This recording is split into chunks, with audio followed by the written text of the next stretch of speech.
যখন মানুষের অস্ত্র ধরার সুযোগ থাকে না তখন তার অস্ত্রই হচ্ছে অস্ত্র। অস্ত্র কি মানে চোখের পানি, এটাই আপনার অস্ত্র।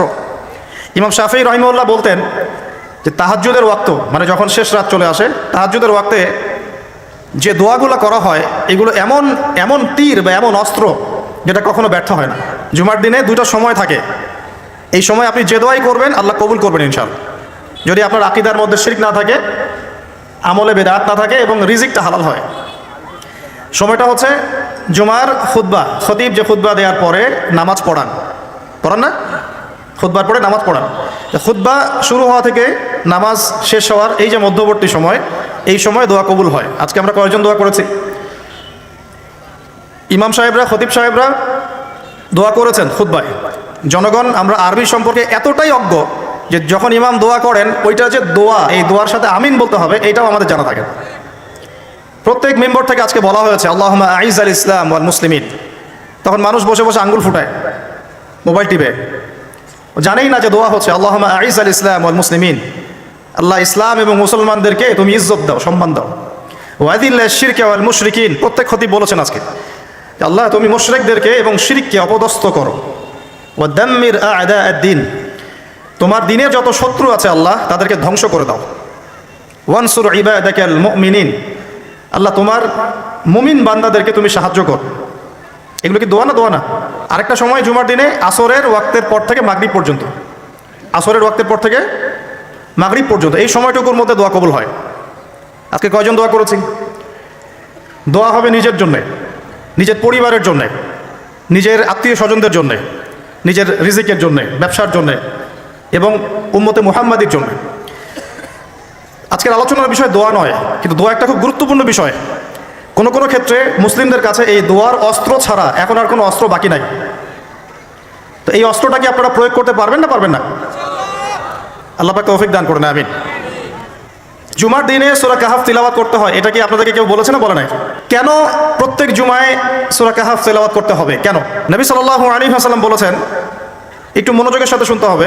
প্রত্যেক জুমায় নবী সাল্লাল্লাহু আলাইহি ওয়াসাল্লাম সূরাতুল কাহাফ তেলাওয়াত করতে আমাদেরকে উৎসাহিত করছেন। এর পিছনের কারণ হচ্ছে নবী সাল্লাল্লাহু আলাইহি ওয়াসাল্লাম বলেছেন, সূরাতুল কাহাফ যে ব্যক্তি জুমার দিন তেলাওয়াত করবে, এক জুমা থেকে আরেক জুমা পর্যন্ত তার যে জীবন, এই যে হায়াতটা, আল্লাহ পাক এটাকে নূর বা আলো দিয়ে ভরে দিবে। আলোর কেন দরকার হয়? আলোর দরকার হয় কেন?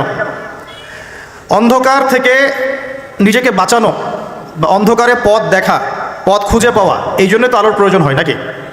তাহলে আপনার জীবনটাকে আলো দ্বারা ভরে দেওয়া হবে। অর্থাৎ আমরা যে পৃথিবীর জীবনে বসবাস করছি, চারপাশে অনেক অন্ধকার আছে কি নাই?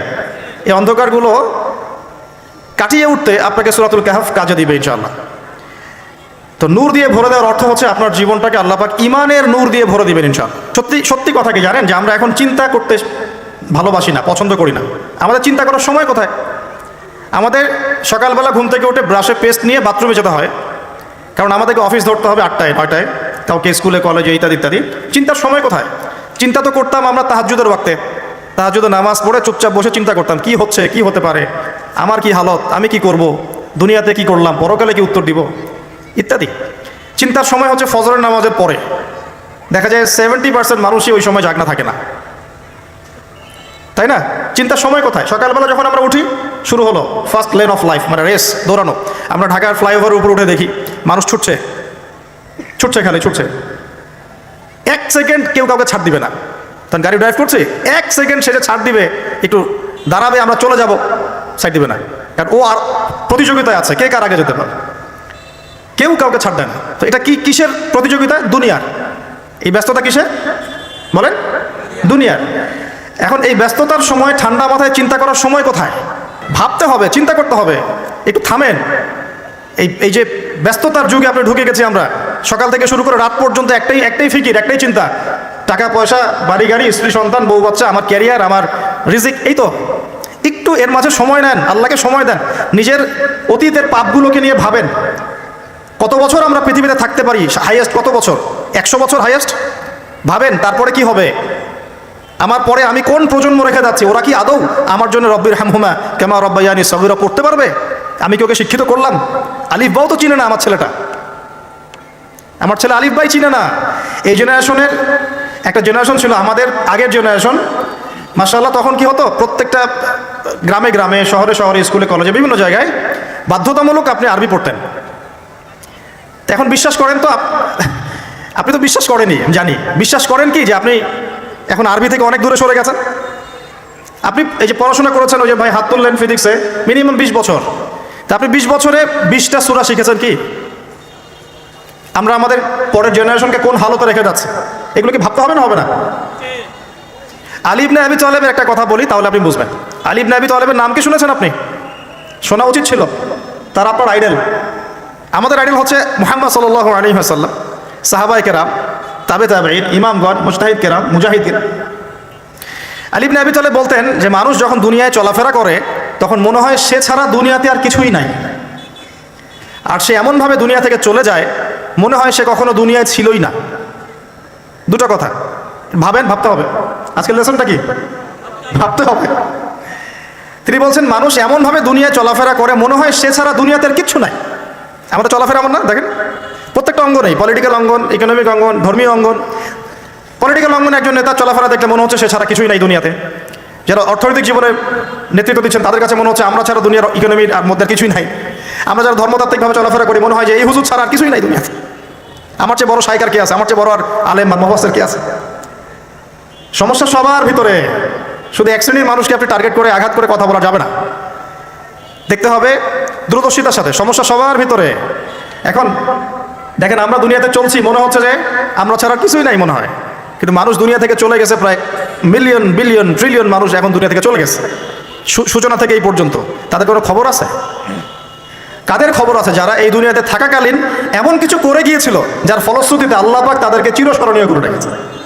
আমরা কি আবু বকর সিদ্দিকের নাম শুনে নেই? তার কৃতিত্ব, মর্যাদা কি কমে গেছে না বেড়েছে? উমর ইবনুল খাত্তাবের নাম শুনি নাই? পৃথিবীর শেষ পর্যন্ত তার মর্যাদা কি কমে যাবে? উসমান বিন আফফারের নাম শুনেছেন? তার কথা কি আমরা আলোচনা করি না সম্মানের সাথে? আলী রাদিয়াল্লাহু আনহুর কথা বললাম, তার কথা কি আমরা সম্মানের সাথে আলোচনা করি না? করি। তার মানে আমরা আমাদের কীর্তি দিয়ে, ভালো কিছু কাজ দিয়ে এই দুনিয়াতেও অমর থাকতে পারি, আল্লাহর কাছেও সম্মান পেতে পারি। এটাই কি আমাদের জীবনের উদ্দেশ্য হওয়া উচিত না? ভাবতে হবে কি না? আল্লাহ পাক আমাদেরকে তৌফিক দান করুন। দাউদ আলাইহিস সালাম ছোট, তখন 14-15 বছর বয়স হবে। আল্লাহ পাক মূসা আলাইহিস সালামকে বলেছিলেন তুমি তোমার সম্প্রদায়কে নিয়ে এই জেরুজালেমে যুদ্ধ করবে। কাকে বলেছেন? মূসা আলাইহিস সালামকে। তুমি মূসা আলাইহিস সালাম তোমার সম্প্রদায়কে নিয়ে এই জেরুজালেমে গিয়ে যুদ্ধ করো। ওখানে আমালেকা নামে একটা সম্প্রদায় আছে, এরা খুবই শক্তিশালী, তবে তোমরা যদি ইমানদার হও তোমরা এর উপর বিজয় লাভ করবে। এর আগ পর্যন্ত এরা কিন্তু ওখানে ঢুকতে পারে নাই। কথা বুঝতে পারছেন? আল্লাহ পাক শর্ত দিলেন যদি যুদ্ধ করে জয় করতে পারো তাহলে তোমাদের এই জায়গাটা তোমাদের। তো মূসা আলাইহিস সালাম বললেন তার কওমকে চলো যুদ্ধ করি। তো মূসা আলাইহিস সালামের কওম বলছে ইযহাব আনতা ওয়া রাব্বুকা ফাকাতিলা ওয়া ইন্না হাহুনা কাঈদুন। এই মূসা তুমি যাও আর তোমার রব গিয়ে যুদ্ধ করো, আমরা এখানে বসে থাকলাম। কথা কি বুঝতে পারেন নাই? মানে এরা কোন কওম? ওই যে ফেরাউনকে ডুবে মরতে দেখেও বিশ্বাস করে না, বাছুর পূজা শুরু করে, আল্লাহ পাক একটার পর একটা নিদর্শন দেখান তাও অস্বীকার করে। তাওরাত নিতে গিয়েছেন মূসা আলাইহিস সালাম, এসে দেখেন তারা বাছুর পূজা শুরু করেছে। মান্না সালোয়া আল্লাহ দিচ্ছেন তাও অস্বীকার করে, মৃত থেকে জীবিত করেন তাও অস্বীকার করে। শেষমেশ বলে বসলো যে ইয়া মূসা লান নুমিনা লাকা হাত্তা নারাল্লাহ জাহরা। হে মূসা আমরা তোমার প্রতি বিশ্বাস করব না যতক্ষণ না আল্লাহকে সামনে দেখাচ্ছ আমাদের চোখ দিয়ে। এটা সেই জাত যে নবীদেরকে এত কষ্ট দিয়েছে। তো মূসা আলাইহিস সালাম যখন বললেন চলো, আল্লাহ পাক যুদ্ধের কথা বলেছেন, ওটা যুদ্ধ করে জয় করতে পারলে আমাদের হয়ে যাবে। তো বলছে ওখানে আমালেকা সম্প্রদায় আছে এত বড় শক্তিশালী, তুমি যাও তোমার রব গিয়ে যুদ্ধ করো, আমরা এখানে বসে আছি। আর আমাদের নবী মুহাম্মদ সাল্লাল্লাহু আলাইহি ওয়াসাল্লাম যখন বদরের মাঠে 313 জনকে নিয়ে পরামর্শ করছেন কি করব, যুদ্ধ করব কি না, তখন আমাদের মুসলিম সেনা বাহিনীর মধ্যে যে সাহাবীরা ছিলেন সাদ বিন মুয়াজ রাদিয়াল্লাহু আনহু, তিনি বলছিলেন ইয়া রাসূলুল্লাহ সাল্লাল্লাহু আলাইহি ওয়াসাল্লাম আপনি আমাদেরকে নিয়ে বদরের মাঠ কেন, যদি উত্তাল সাগরেও ঝাঁপ দিতে চান আমরা সেখানেও ঝাঁপ দিব ইনশাআল্লাহ। কত পার্থক্য, তাই না? তিনি বলছিলেন যে আমরা সেই কথা আপনাকে বলবো না যেই কথা মূসা আর কওম মূসাকে বলেছে, বরং আপনি যদি আদেশ করেন আমরা উত্তাল সাগরেও ঝাঁপ দিতে পারি। এমনি এমনি তো বদরের যুদ্ধ আসে নাই, বিজয় আসে নাই, এইসব ইমানের কারণে এসেছে। এখনো কি এই মাজলুম ভাইরা উত্তাল সাগরে ঝাঁপ দেয় নাই? তারা তাই করছে। ওইদিকে আসছি আমি পরে, এই জায়গাটা একটু বোঝেন। তো যুদ্ধ তারা করলো না, যুদ্ধ করলো না। আল্লাহ পাক শাস্তি দিলেন। কি শাস্তি? 40 বছর আল্লাহ পাক ওদেরকে একটা জায়গায় ঘুরপাক খাওয়ানো শুরু করলেন। সকালে উঠে একটা পাহাড়কে কেন্দ্র করে ঘুরতো, সন্ধ্যায় এসে আবার সেই জায়গায় থেমে যেত। এটাকে বলা হয় তিহ উপত্যকার 40 বছরের শাস্তি। সূরা বাকারার মধ্যে দলিল আছে। এবার মুসা আলাইহিস সালামের জীবনটা শেষ, ওনার হায়াত শেষ, উনি চলে গেলেন আল্লাহর কাছে। পরবর্তীতে নবী হলেন ইউশা বিন নুন। কি নাম? ইউশা বিন নুন। মনে রাখার চেষ্টা করেন, ভুলে যান না আবার। ইউশা বিন নুন একজন নবী। এবার ইউশা বিন নুনের সময় ওই বনু ইসরাঈলী বলছে যে আমরা যুদ্ধ করতে চাই, ওই জায়গা আমরা দখল করতে চাই। আর ভাত খাওয়া কমাই দেন, ভাত খাওয়া কমাই দিয়ে রুটি খান বেশি করে, আর ভাতের চেয়ে তরকারি বেশি খাবেন। চিনি খাওয়া কমাই দেন, মধু খান, কালিজিরা খান, রাতের বেলা ঘুমান, রাত জায়গার না, ফজরের পর জায়গা থাকেন, ব্রেন শার্প হবে ইনশাল্লাহ। তখন বুঝতেও সুবিধা হবে, মনে রাখতেও সুবিধা হবে। আমাদের ব্রেন এখন কেমন জানেন? বিশ্বাস করেন আর না করেন, আমাদের ব্রেন হচ্ছে ওই যে বক্সের মধ্যে যে মাছগুলো থাকে, ওই মাছের মতো। একটা বক্সের মধ্যে মাছগুলো ঘুরতে থাকে কেন? বছরের পর বছর, দিনের পর দিন কেন ঘুরতে থাকে? কারণ এদের মেমোরির ধারণ ক্ষমতা খুব কম। ওরা কোন রাস্তা দিয়ে আসে ভুলে যায়, মনে করে এই রাস্তা দিয়ে আমি আসি নাই, আবার ওই রাস্তায় যায়। বাঙালির ব্রেন মাশাআল্লাহ এরকম হয়ে গেছে। আমি নিজেও বাঙালি, কিন্তু আমি এই অবস্থায়, আমাদের এই অবস্থাটাকে নিয়ে গর্বিত না। আমাদের ব্রেন হয়েছে ইস্যু পাগল, ইস্যু পাগল। আজকে একটা ইস্যু ধরায় দিবে, ওইটা নিয়ে 7 দিন লাফাবে। আরেকটা ইস্যু 7 দিন পর আসবে, ওই আগের ইস্যু শেষ, গন কেস। আজকে আমরা যখন ফ্লাইওভার দিয়ে আসছিলাম তখন হ্যাঁ, ওখান থেকে আসার সময় মনে হচ্ছিল এই তো কয়েকদিন আগে এখানে এই মার্কেটটা পুড়ে গিয়েছিল। এখন কয়জনের মনে আছে? মনে ছিল কি? আমাদের ব্রেন খুবই শর্ট টাইম মেমোরি লস হয়ে গেছে। তো এই জন্য মনোযোগ বাড়ানোর জন্য কী করতে হবে বললাম? ভাত খাওয়া কমাইতে হবে, তরকারি খাইতে হবে বেশি, আর কি চিনি খাওয়া কমাইতে হবে, মধু খাবেন, কালিজিরা খাবেন, রাত জাগবেন না, ফজরের পর জিকির আজগার তাসবিহ তাহলিল করবেন। এবং সবচেয়ে বড় কথা হচ্ছে প্রতিদিন কমপক্ষে 1 ঘন্টা, কমপক্ষে 1 ঘন্টা কোরআন তেলাওয়াত করতে হবে, না হলে মেমোরি ড্যামেজ হয়ে যাবে। এই কারণে আমাদের মেমোরি আস্তে আস্তে ড্যামেজ হতে হতে হতে হতে দেখেন আমরা আর এই জেনারেশনের মধ্যে আপনি বুখারি খুঁজে পাচ্ছেন না। ইমাম বুখারি নাই, আবু হানিফা এই জেনারেশনে নাই, এই জেনারেশনে শাফিঈ আহমদের মতো মানুষ নাই। আল্লাহ পাক আমাদেরকে বোঝার তৌফিক দান করুন। মাঝখানে কিছু কথা বললাম, মন খারাপ করে না, আপনাদের ভালোর জন্য, আমার ভালোর জন্য। আল্লাহ পাক আমাকে আমল করার তৌফিক দান করুন, আপনাদেরকে আমল করার তৌফিক দান করুন। ইউশা বিন নুন এখন বলছেন যে আচ্ছা তোমরা তো আবার যুদ্ধ করতে চাচ্ছ, মুসা আলাইহিস সালামের সময় তো যুদ্ধ করতে বলা হয়েছিল, করো নাই। এখন যদি আবার যুদ্ধের কথা বলা হয়, যদি তোমরা আবার পালায় যাও, তখন তারা বলছে ওয়া মা লানা আল্লা নুকাতিলা ফি সাবিলিল্লাহ, কেন আমরা আল্লাহর রাস্তায় যুদ্ধ করবো না? ওয়াকাদ উখরিজনা মিন দিয়ারিনা, আমাদেরকে আমাদের বাড়িঘর থেকে বের করে দেওয়া হয়েছে, ওয়া আবনাইনা, আমাদের সন্তান থেকে বিচ্ছেদ করানো হয়েছে, কেন যুদ্ধ করবো না? অবশ্যই যুদ্ধ করবো। তো বলছি ঠিক আছে, তাহলে আমি আল্লাহর কাছে দোয়া করলাম। হ্যাঁ করেন। আল্লাহর কাছে দোয়া করা হলো, আল্লাহ পাক বললেন যা জিহাদ ফরজ করলাম, নাও যুদ্ধ করো। ওখানে কোন সম্প্রদায় আছে? আমালেকা, অনেক শক্তিশালী, অনেক বিশাল দেহী। এখন যুদ্ধের আয়াত ফরজ হওয়ার পরে এখন বনু ইসরাঈল বলছে আচ্ছা আমাদেরকে একটা নেতা নিযুক্ত করে দিন, তাহলে সেনাপতি নিযুক্ত করুন। সেনাপতি লাগে কি লাগে না? 15 থেকে 20 বছরের ছেলে পেলের যা অবস্থা দেখলে আমাদের চোখ দিয়ে পানি বের হয়। আবার শুকরিয়া আদায় করি আলহামদুলিল্লাহ, ওই যুগে আমরা, এই যুগটা আমরা এইভাবে নষ্ট করি না, আলহামদুলিল্লাহ। কি একটা অবস্থা! এদের অর্ধেকের সাইকোলজি নষ্ট করে দিয়েছে বিভিন্ন মুভিজ, সিনেমা। এখনকার অনেক মুভিজে দেখায় যে সে গ্যাংস্টার হচ্ছে, গ্যাংস্টার হওয়ার একটা প্যাশন, ওইটা দেখে দেখে সে নিজেও গ্যাংস্টার হওয়ার চেষ্টা করে, সাইকোলজি নিয়ে খেলে। কিছু কিছু মুভিজ এখন রিলিজ করা হয়, আমি দেখি না, আমাকে বলা হয়েছে, যেগুলো উৎসাহিত করে মানুষকে এ ধরনের গুন্ডামি কাজ করতে, প্রেমিকাকে নিয়ে পালায় যাবে, এটা করবে সেটা করবে, এগুলো তো উৎসাহিত হয়ে ছেলেবেলার এই কাজগুলো করে। না পড়াশোনা করতেছে, না ইতিহাস জানে, না সংস্কৃতি, না বিশ্ব, না অর্থনীতি, না ধর্ম, আসলে আসি কোন দিকে? এর চেয়ে আমাদের এর আগের এইজ যাদের বয়স এখন 50, 60, এই জেনারেশনটা মাশাআল্লাহ অনেক ভদ্র ছিল। আমি হলফ করে বলতে পারি, আমার কথা আপনারা মন খারাপ করেন না, এটা আমার কনফিডেন্স থেকে বলছি, এখন যদি আরেকটা মুক্তিযুদ্ধ হয়, এই জেনারেশন অস্ত্র হাতে নিতে পারবে না। ওই অস্ত্র হাতে নিবে ওই যাদের বয়স 40, ওই 50, এরাই আমাদের এই যে কিশোর গ্যাং, টিকটক জেনারেশন আর যুবক সমাজকে আপনি খুঁজেই পাবেন তো। আল্লাহ পাক আমাদেরকে হেফাজত করুন। আর এটার জন্য ভাই আমাদের যাতে দাড়ি পেকে গেছে আমরা দায়ী সমানভাবে, কারণ আপনি নিজের ফিকির করেছেন, আপনার সন্তানের ফিকির কোথায়? আপনার ছেলে সারা রাত পর্ন দেখে, আপনার মেয়ে সারাদিন ছেলেদের সাথে কথা বলে, আপনার মেয়ে ছেলে যে ডেট করতেছে এখানে ওইখানে, জেনা করতেছে, মদ খাচ্ছে, গাড়ি নিয়ে ধুমসে ড্রাইভ করতেছে মেয়েকে নিয়ে। আপনি মনে করতেছেন বাচ্চা ছোট আছে, বড় হলে ঠিক হয়ে যাবে। সুবহানাল্লাহ, আপনি বাচ্চাকে পড়াচ্ছেন না, কোরআন শেখাচ্ছেন না, হাদিস শেখাচ্ছেন না, জেনারেল লাইনে যে পড়াচ্ছেন, জেনারেল লাইনে পড়াশোনা করার পরে সে হচ্ছেটা কি শিখলো? স্যারকে দেখলে থাপ্পড় মারে। এখনকার ছেলেপেলে অনেকে স্যারকে সম্মান করে না। স্যার নকল ধরে ফেলেছে, স্যারকে এক থাপ্পড় দিল। গুন্ডামি শিখেছে, গুন্ডামি, আদব, সবর, নীতি নৈতিকতা, এগুলো নাই, উঠে যাচ্ছে দিন দিন। দেখেন আমরাও স্কুলে পড়েছি, কলেজে পড়েছি, কিন্তু আমরা তো বেয়াদব ছিলাম।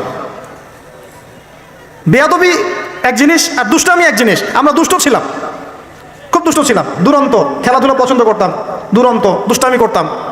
স্যারদের সাথে আমাদের একটা ফ্রেন্ডলি সম্পর্ক ছিল, বন্ধুর মতো। কিন্তু আমরা কখনো বেয়াদবি করি না। এখন দেখবেন ওয়াজে আলেমদের সামনে গিয়ে বেয়াদবি করতেছে, ওলামায়ে কেরামের সামনে যে একটু মানে ভদ্রভাবে কিছু কথা বলে মাসালা জিজ্ঞাসা করে ওখানেও গিয়ে বেয়াদবি করতে, কথা বলাই জানে না কীভাবে কথা বলতে হয়। আল্লাহর ওয়াস্তে ভাই আকীদার আমলের এই যে আখলাকের সংশোধন করেন, না হলে আমাদের সামনে মহা বিপর্যয় অপেক্ষা করছে। আল্লাহ পাক আমাদের সবাইকে কথাগুলো বোঝার তৌফিক দান করুন, বলি আমিন। অনেক লম্বা হয়ে যাবে, ওদিকে যাচ্ছি না, মূল জায়গা থেকে একটু শেষ করে দেবো। আপনারা অনেকক্ষণ ধরে অপেক্ষা করছেন, একটু একটু খেয়াল করেন। তাহলে ইউশা বিন নুনের কাছে এখন এরা বলছে নেতা দাও, নেতা। তো ইউশা বিন নুন বলছে ঠিক আছে আমি দোয়া করলাম, আল্লাহ পাক তালুতকে নেতা বানালেন। কাকে? তালুত। এখন বনু ইসরাইল বলছে ওর নেতৃত্ব আমরা মানি না। কেন মানো না? যে ওর তো টাকা পয়সা নাই, ওর তো স্ট্যাটাস নাই। ওই যে আমাদের কাছে নেতৃত্বের মানদণ্ড যেগুলা, আমরা টাকা পয়সা থেকে নেতা বানাই না। আপনার টাকা নেই, আপনি নেতা হতে আসছেন কেন? আপনার স্ট্যাটাস নাই, আসছেন কেন? ও বনু ইসরাইল একই কথা বলছে, ওর তো টাকা নাই, স্ট্যাটাস নাই, নেতা হবে কেন? তখন আল্লাহ পাক বলছেন যে ওয়াজাদাহু বাসতাতান ফিল ইলমি ওয়াল জিসম। আল্লাহ পাক তো তালুতকে দুটো কোয়ালিটি দিয়েছেন। আল্লাহ পাক তাকে শারীরিক শক্তি দিয়েছিলেন এবং জ্ঞান দিয়েছেন, প্রজ্ঞা এবং জ্ঞান দিয়েছেন। তার নেতৃত্বের মানদণ্ড কয়টা এখানে পেলেন? দুটা। শারীরিক শক্তি থাকতে হবে ঠিকঠাক, ফিজিক্যালি স্ট্রং না হলে তো সে ডিল করতে পারবে না, আর মেধা থাকতে হবে, জ্ঞান। তা আসলে কি এই দুইটা এখন নেতৃত্বের মানদণ্ড? সুবহানাল্লাহ। কি অদ্ভুত সিস্টেম বিশ্ববাসীকে দেওয়া হয়েছে, বিশ্ববাসীকে একটা অদ্ভুত সিস্টেম দেওয়া হয়েছে। একজন মেজর, একজন কর্নেল, একজন বিসিএস ক্যাডার মানুষ এমন একজন মানুষকে স্যালুট করে যে মানুষটা অক্ষর জ্ঞান নাই, নামও স্বাক্ষর করতে পারে না, এবং সে বিভিন্ন জায়গায় দুর্নীতি করে আসছে, টাকা পয়সা লুটপাট করে আসছে। একজন বিসিএস ক্যাডার এবং একজন আর্মি অফিসার, একজন জেনারেল, একজন মেজর তাকে স্যালুট করতেছে। কি সিস্টেম! অথচ তার চাইতে এই ব্যক্তি নেতৃত্ব পাওয়ার অনেক বেশি যোগ্য। জ্ঞান তার আছে এবং শারীরিক শক্তি তার আছে, তার প্রশিক্ষণ আছে, সব কিছু তার মধ্যে আছে। কি সিস্টেম বিশ্ববাসীকে দেওয়া হয়েছে! সুবহানাল্লাহ। আমি ফিলোসফিও পড়েছি অনেকদিন। অ্যারিস্টটল এবং প্লেটোদের যুগে এটাকে বলা হতো দি কমিউনিটি অফ ফুলস। একটা পড়ে দেখবেন, স্যার সলিমুল্লাহর লেখা অনেকগুলো বই আছে, এর মধ্যে পড়ে দেখেন। মানে অজ্ঞতার একটা যুগ, অজ্ঞতার শাসন, অজ্ঞতার কমিউনিটি। বাদ দেন, এখানে ইউশা বিন নুন নেতৃত্ব দিলেন কাকে? তালুতকে। ওরা বললো মানি না। তো আল্লাহ পাক মনোনয়ন করেছেন, এখন না মানলে তোমরা আযাব ভোগ করবা। তারপরে তারা মেনে নিল, এবার যুদ্ধে যাচ্ছে। ওই জেরুজালেম মুক্ত করতে যাচ্ছে। যেই জেরুজালেম এখন তারা মুক্ত করতে চাচ্ছে, ওই জেরুজালেম তালুতের বাহিনী মুক্ত করতে যাচ্ছে। বলেন তো তালুত এবং বনু ইসরাইল তখন ভালো না খারাপ? ভালো না খারাপ? তারা কি মুসলিম না মুসলিম? তারা তখন মুসলিম না মুসলিম? মুসলিম। তারা তখন ইউশা বিন নুনের উম্মত, তার আগে ছিল মুসা আলাইহিস সালামের উম্মত। এবার তালুত বললেন যে আল্লাহ পাক তোমাদেরকে পরীক্ষা করবেন, সামনে নদী আছে, এই নদীর পানি পান করতে পারবে না। যদি পান করো তাহলে তোমাদের নাম কাটা, তোমরা আর যুদ্ধে অংশগ্রহণ করতে পারবে না। ফামান শারিবা ফালাইসা মিন্নি, যে ব্যক্তি এখান থেকে পানি পান করবে সে আমার অন্তর্ভুক্ত না। ওয়া মান লাম ইয়াতআমহু ফাইন্নাহু মিন্নি, যে ব্যক্তি এখান থেকে পানি পান করবে না সে আমার সাথে যুদ্ধে যেতে পারবে। ইল্লা বিগুরফাতিন বিয়াদিহি, মানে এক অঞ্জলি পানি শুধু পানি পান করতে পারবে, এক অঞ্জলি পানি, এতটুকু, এর বেশি না। তো ফাশারিবু ইল্লা কালিলাম মিনহুম, আল্লাহ পাক বলছেন ওদের বেশিরভাগই পানি পান করলো, অল্প কিছু বাদ দিয়ে। অল্প কিছু সংখ্যা তাফসীরে এসেছে 313 জন বাদ দিয়ে, 313 জন বাদ দিয়ে, 313 যে বদরে, এখানেও। তো এবার এই 313 জনকে নিয়ে তালুত এগিয়ে গেল, গিয়ে দেখলো বিশাল বাহিনী, বাপরে বাপ, একদম আমালেকা সম্প্রদায়। সেখানে নেতৃত্ব দিচ্ছে ওদের সেনাপতি, তার নাম জালুত। কি নাম? জালুত। এবং এই জালুতের বাহিনী দেখে মুসলিম বাহিনী বলছে যে লা তাকাতা লানা বিজালুতি ওয়া জুনুদি, এই জালুতের বাহিনীর সাথে পেরে ওঠার ক্ষমতা তো আমাদের এখন হবে না। কিন্তু যারা ভেবেছিল যে আল্লাহর সাথে সাক্ষাৎ করতে হবে, যাদের ঈমান দৃঢ় ছিল, তারা বলেছিল কাম মিন ফিআতিন কলিলাতিন গালাবাত ফিআতান কাসীরাতান বিইذনিল্লাহ, তোমরা ভয় পেও না, আল্লাহর হুকুমে বহু ছোট ছোট দল বড় বড় দলের উপর বিজয় লাভ করেছে। এটা তারা বলে একটা দোয়া করলো, এই দোয়াটা শিখে নেবে। তারা একটা দোয়া করলো, তারা বললো রব্বানা আফরিগ আলাইনা সাবরান ওয়া সাব্বিত আকদামানা ওয়ানসুরনা আলাল কওমিল কাফিরিন। আর আল্লাহ পাক বলেন ফাহাজামু বিইذনিল্লাহ, আল্লাহ পাকের হুকুমে তারা এই মাত্র 313 জন নিয়েই জালুতের বিশাল বাহিনীকে পরাজিত করলো। বুঝতে পারছেন? এবং এই বাহিনীতে দাউদ আলাইহিস সালামও ছিলেন, তখন তিনি ছোট। এই জালুতকে হত্যা করেছে দাউদ আলাইহিস সালাম। দাউদ আলাইহিস সালামের পরে আসলো তার ছেলে সুলাইমান, নাম কি? সুলাইমান আলাইহিস সালাম। এই সময় আরও সমৃদ্ধি লাভ করলো, এত সমৃদ্ধি যে বাতাসের উপর নিয়ন্ত্রণ। জিনরা ডুবুরির কাজ করে পাথর এনে দেয়, জিনরা ডুবুরির কাজ করে মণিমুক্তা এনে দেয়। জিনদেরকে দিয়ে এই যে বাইতুল মুকাদ্দাস তিনি নির্মাণ করালেন আবার, তাই না? এই যে বাইতুল মুকাদ্দাসের কথা বলছে। তারপরে বাতাসকে যদি বলেন এখান থেকে আমাকে নিয়ে যাও, 1 মাসের পথ 1 বেলায় চলে যাচ্ছে।